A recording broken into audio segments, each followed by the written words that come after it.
నింద కదా సార్, నువ్వు నింద దొరుకుతాయి కదా సార్.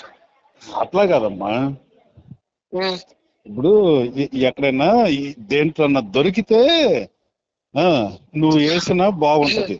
ఇప్పుడు దాని వల్ల ఏమన్నా ఉపయోగం? సార్ సార్ సార్ ఇప్పుడు ఇప్పుడు దేంతో అంటే మీరు అమ్మాయితో అంటున్నారా, డ్రగ్స్ తో అంటున్నారా? డ్రగ్స్ తో. ఓకే, డ్రగ్స్ తో అది అవుతుంది సార్. నాకు ఎలా అయిందో అది అది అలాగే అవుతుంది. అది నేను చేయించగలను, ఈజీ వేలోనే అయిపోద్ది. 100 మంది వెళ్తుంటారు కదా సార్ మొక్కోడానికి. అప్పుడు వాళ్ళ దగ్గర దొరికింది అంటే అది 100% స్కెచ్ చేసినట్టే ఉంటదిలే. అది ఇప్పుడు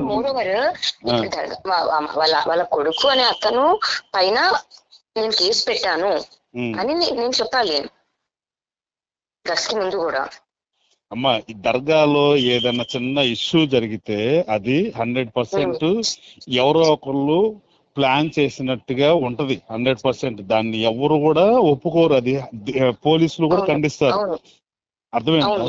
నువ్వు ఇంకా దాన్ని ఒకదానికి పోయి ఇంకో దానికి చుట్టుకునేలాగా చేస్తున్నావు నువ్వు. డ్రగ్స్ వదిలేసండి సార్, డ్రగ్స్ అన్న నాకు అసలు రిలేటెడ్ కూడా కాదు. నువ్వు ఇంకో దాంట్లో చుట్టుకుంటున్నావు, నువ్వే చుట్టుకుంటావు. నీ గొడవ గురించి మాట్లాడు. నీ గొడవ గురించి మాట్లాడు తప్ప నువ్వు నిన్ను అతన్ని ఎట్లా ఇరికిచ్చాలనేదే చూస్తున్నావు తప్ప నీకు అదే ఫస్ట్ నుంచి నేను చెప్తున్నాను. అదే